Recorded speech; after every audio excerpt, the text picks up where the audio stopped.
ایک بندہ مومن جو ہے اس کے دل میں یہ بات مستحضر ہوتی ہے کہ میرا رب جو ہے وہ شہرک سے بھی قریب ہے. بالکل ایسے ٹھیک ہے.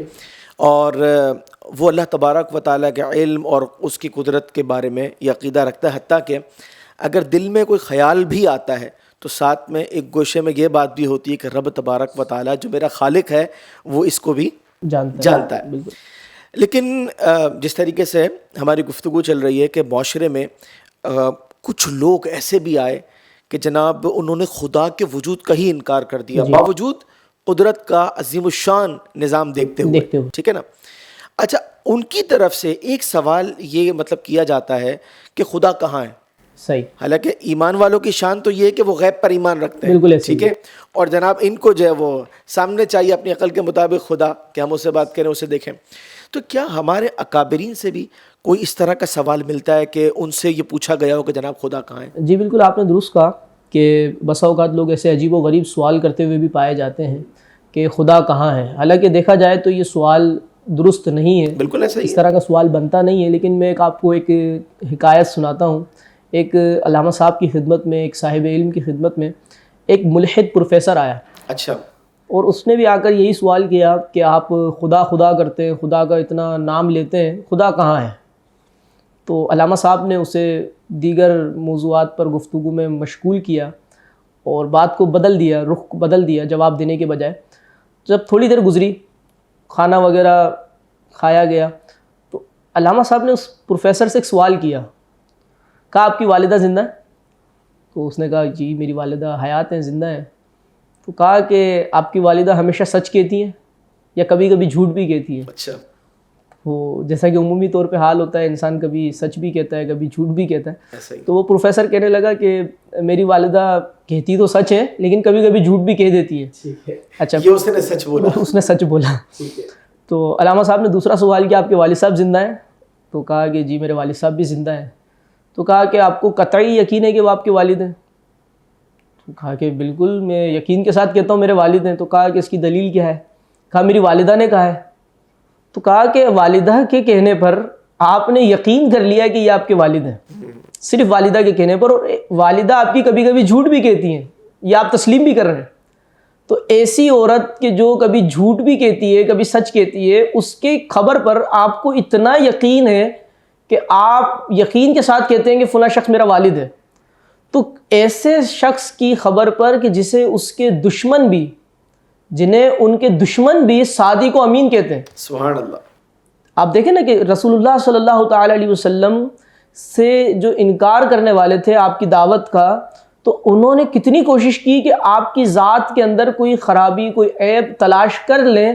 لیکن اللہ تبارک و تعالیٰ نے حضور کریم علیہ الصلوۃ والسلام کو ایسی صفات عطا فرمائی کہ ان خرابیوں کا تصور بھی نہیں کیا جا سکتا. ایسی آپ کو نکھری اور ستھری ذات اللہ تبارک و تعالیٰ نے بنا کر بھیجا کہ ان خرابیوں کا تصور بھی نہیں کیا جا سکتا. تو وہ بھی مجبور ہو گئے آپ کی 40 سالہ زندگی کا جائزہ لینے کے بعد کہ آپ صادق و امین ہیں، کہ ایک بات بھی ان کو ایسی نہ ملی کہ جو جھوٹ پر مبنی ہو، جو جس میں شائبہ بھی ہو. تو انہوں نے گواہی دی کہ آپ صادق و امین ہیں.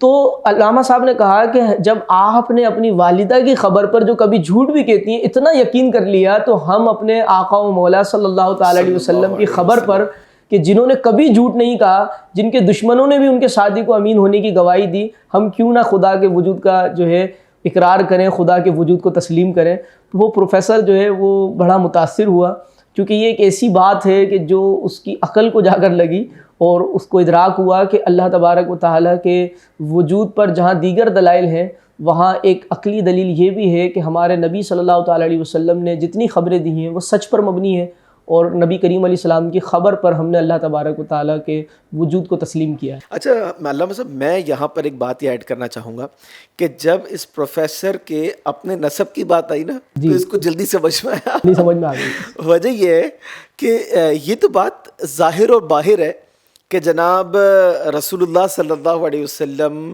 کے دشمن بھی جو ہے نا وہ آپ کی پوری زندگی میں کوئی ایک موقع ایسا تلاش نہ کر پائے کہ جس میں وہ آپ کی ذات کی طرف جھوٹ کی نسبت کرتے، اور وہ یہ بھی جانتے کہ پیارے آقا صلی اللہ علیہ وسلم نے بتایا ہے کہ اللہ تبارک و تعالیٰ موجود ہے. تو اب اصل میں ناظرین کو بھی ایک میسج دینا چاہوں گا. ناظرین، یہ بڑی پیاری روایت جو ہے ہمیں ایک خوبصورت فارمولہ فراہم کرتی ہے، اور وہ فارمولہ یہ ہے کہ جب کبھی کوئی ایسا شخص سامنے آ جائے جو خدا کے وجود کا انکار کرتا ہو، تو پہلا سوال اس شخص کی اپنی ذات پہ بتائیں کہ بتاؤ کہ تمہارا حلالی ہونا یا حرامی ہونا یہ کہاں سے ثابت ہے. اور جب اس شخص پر اپنا سوال آئے گا نا، اور وہ اس کے لیے دلیل جو لے کر آئے گا، ظاہر سی بات ہے ماں نے بتایا یا خاندان والوں نے بتایا، ایسا ہی ہے، کیونکہ وہ خود تو موجود تھا نہیں اس نکاح کے وقت، بالکل ایسا ہی. ٹھیک ہے نا. تو اس کا مطلب یہ کہ ہم اپنے نسب کے حوالے سے بھی جو ہے نا وہ خبر پر اعتماد اور کرتے اتنے ہیں، حساس ہیں. اور اتنے حساس ہیں کہ اگر کوئی نسب کو چھیڑ دے تو جناب مسئلہ بن سکتا ہے. لہٰذا بات یہ ہے کہ کتنی بڑی خوش نصیبی کی بات ہے کہ ہم ایسے نبی کے امتی ہیں صلی اللہ علیہ کہ جن کے دشمن بھی انہیں صادق و امین کہتے ہیں. اور آپ نے فرمایا کہ رب تبارک و تعالی موجود ہے اور وہ ایک ہے. قل هو اللہ احد، محبوب فرمائیے کہ وہ اللہ ایک ہے. سبحان اللہ. تو اللہ تبارک و تعالی ہمارے ایمان کی حفاظت فرمائے اور ہمیں عمل صالح کرتے رہنے کی توفیق عطا فرمائے.